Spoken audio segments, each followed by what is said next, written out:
Buenas noches, apreciados estudiantes.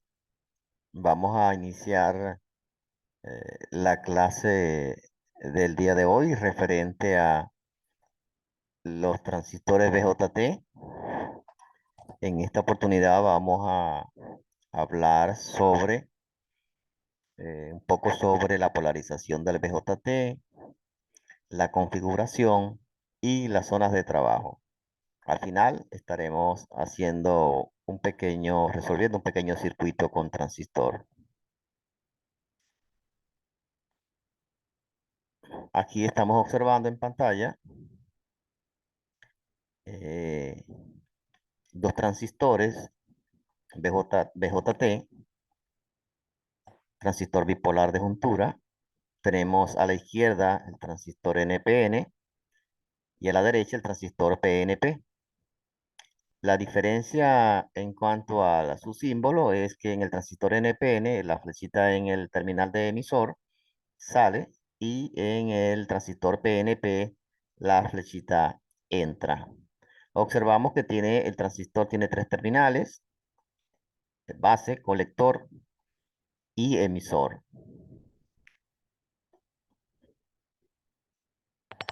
Los transistores se pueden configurar eh, para realizar sus diferentes trabajos o aplicaciones a las cuales se usan.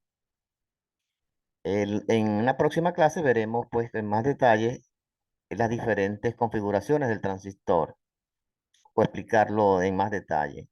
Por ahora lo que queremos es que puedan entender que existen estas tres configuraciones. A la izquierda tenemos el emisor común. Observamos que el común es común, como su palabra lo indica, común para la entrada y la salida del transistor. En el centro tenemos una configuración base común. La base es común para la entrada y la salida, y así al final tenemos, a la derecha, perdón, tenemos el colector, la configuración colector común. Seguimos. Aquí tenemos unas diferentes polarizaciones el transistor. El objetivo de la polarización de los transistores es adecuar los valores de resistencia y de voltaje de alimentación del circuito para que ellos trabajen en algunas de las diferentes zonas que voy a explicar en un momento. Por supuesto, la polarización del transistor es un tema bastante largo, por lo cual se realizará en otra clase. Pero aquí podemos observar en la parte de arriba, a la izquierda, la polarización de base, y a la derecha, arriba a la derecha, la polarización de base con resistencia en el emisor. Luego veremos la influencia de esta resistencia en el emisor en los diferentes circuitos que vayamos a ver posteriormente. En el centro de la imagen tenemos vuelvo un poco atrás, estas polarizaciones de base que están en la parte de arriba generalmente son utilizadas para, eh, para que el transistor trabaje en la zona de corte y saturación que aplican los circuitos digitales. En el centro tenemos la polarización por divisor de tensión, también llamada polarización universal. Este tipo de polarización se utiliza o es la más adecuada para cuando el transistor se use como amplificador, ya que esta es la polarización más adecuada para que el transistor trabaje en su zona activa. En la parte de abajo pues tenemos otras diferentes polarizaciones: polarización con realimentación de emisor, polarización por realimentación de colector y polarización de emisor con dos fuentes. Allí en la evaluación que está en la plataforma se les envió un circuito a resolver que tiene una polarización por realimentación de colector. Seguimos. Aquí tenemos una curva característica del transistor. Tenemos la corriente de colector en función del voltaje colector emisor. Allí vemos las gráficas eh, de la corriente de colector para diferentes corrientes de base.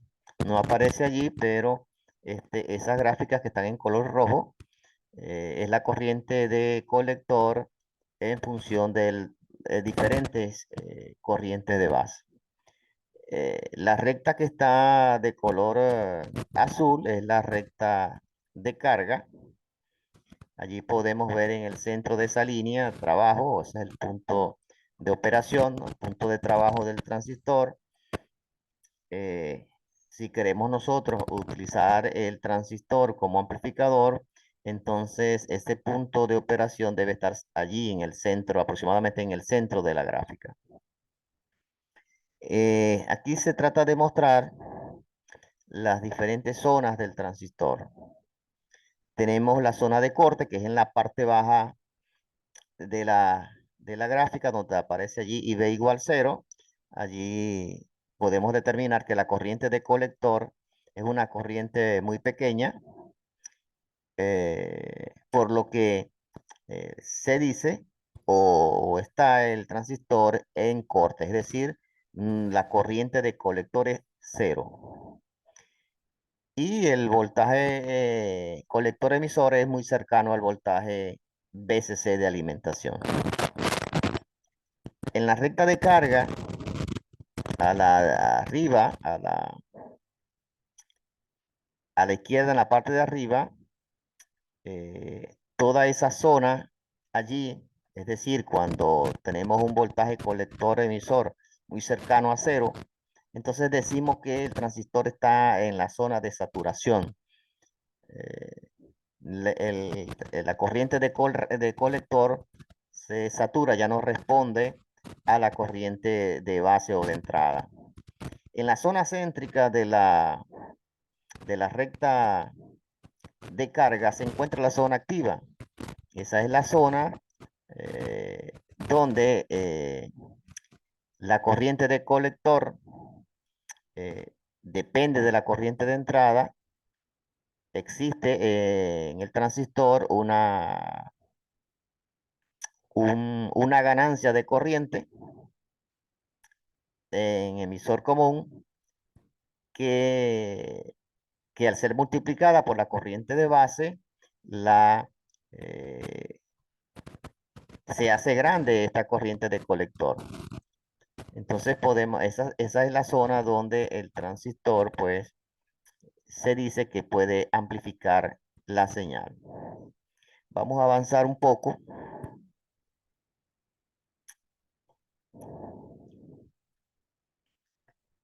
Aquí tenemos una tabla donde muestra las tensiones y corrientes en un transistor de acuerdo a las zonas de trabajo. Eh, por supuesto, se está hablando de un transistor de silicio, por eso es que muestran allí el voltaje base emisor alrededor de 0,7 voltios. Bueno, vamos a ver en la zona de corte. En la zona de corte, la corriente de base, IB, es menor de 0,1 miliamperes, es decir, una corriente muy pequeña. Por lo tanto, no va a haber corriente en el colector, porque la corriente no es suficiente para polarizar la unión base emisor del transistor. En la zona activa, eh, vemos que se utiliza la ecuación corriente de colector es igual a beta por la corriente de base. Beta es la ganancia de corriente en emisor común. Eh, Esa ecuación se puede utilizar debido pues a que el transistor se encuentra en la zona activa. Al aumentar la I I de base, aumenta la I de colector. A la derecha tenemos la saturación. Allí la corriente I se satura, ya es máxima. No aumenta, sí aumenta la corriente de base. Eh, y por supuesto en las filas que están debajo podemos ver algunos rangos de valores para el voltaje colector emisor y para el voltaje base emisor dependiendo de la zona de trabajo. En la fila de abajo podemos ver que en la zona activa dice analógica porque podemos amplificar señales analógicas cuando el transistor esté en la zona activa. Y a la izquierda y derecha tenemos la palabra digital que nos quiere decir de que en esas zonas de trabajo el transistor puede trabajar de forma digital. Es decir, cuando el transistor está en corte, tenemos una salida alta y cuando está en saturación tenemos una salida baja. Bueno, seguimos. Aquí tenemos un pequeño circuito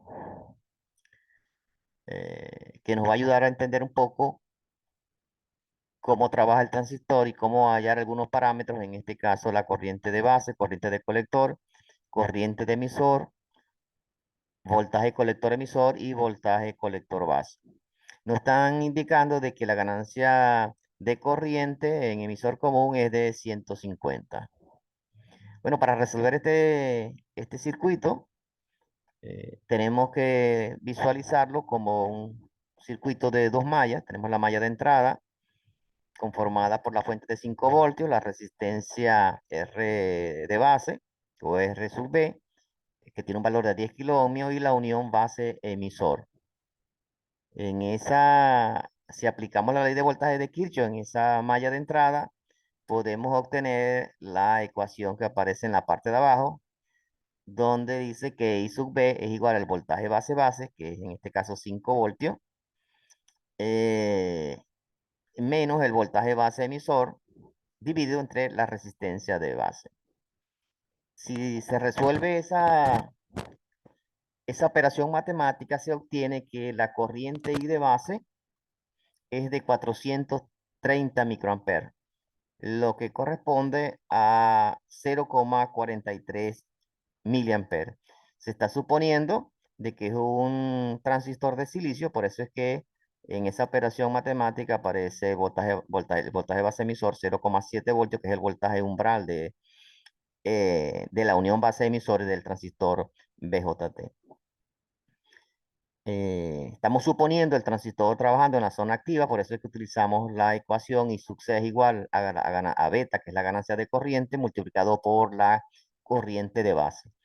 Al hacer esa operación matemática se va a obtener que la corriente de colector es 64,5 miliamperes. Vemos pues que la señal es amplificada 150 veces, la corriente de entrada es amplificada 150 veces.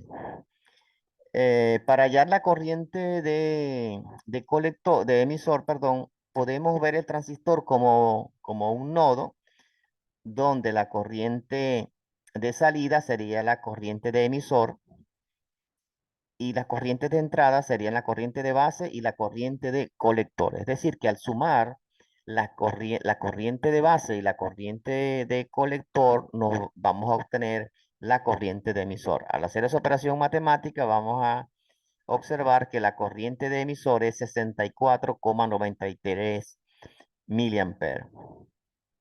Como tenemos que hallar el voltaje colector emisor y el voltaje colector base, vamos a trabajar en la malla de salida, que está conformada por la fuente de 10 voltios, la resistencia RC de 100 ohmios y la unión colector emisor. Al aplicar la ley de voltaje de Kirchhoff en esa malla de salida, vamos a obtener que el voltaje colector emisor es igual a VCC menos el voltaje en la resistencia RC. Resolviendo esa operación matemática, vamos a obtener que el voltaje en el colector emisor es de 3,55 voltios. El voltaje colector base, entonces lo obtenemos al restar el voltaje colector base menos el voltaje base emisor. Al hacer esa operación matemática se obtiene que el voltaje colector base tiene un valor de 2,85 voltios. Este pequeño circuito que acabamos de hacer es para ir analizando o entendiendo cómo trabajamos las mallas en un circuito con transistor BJT e ir hallando los parámetros que se nos soliciten. En una próxima clase vamos a estar entonces haciendo o resolviendo un circuito de mayor complejidad. Eh, Gracias por su atención. Nos vemos en la próxima clase.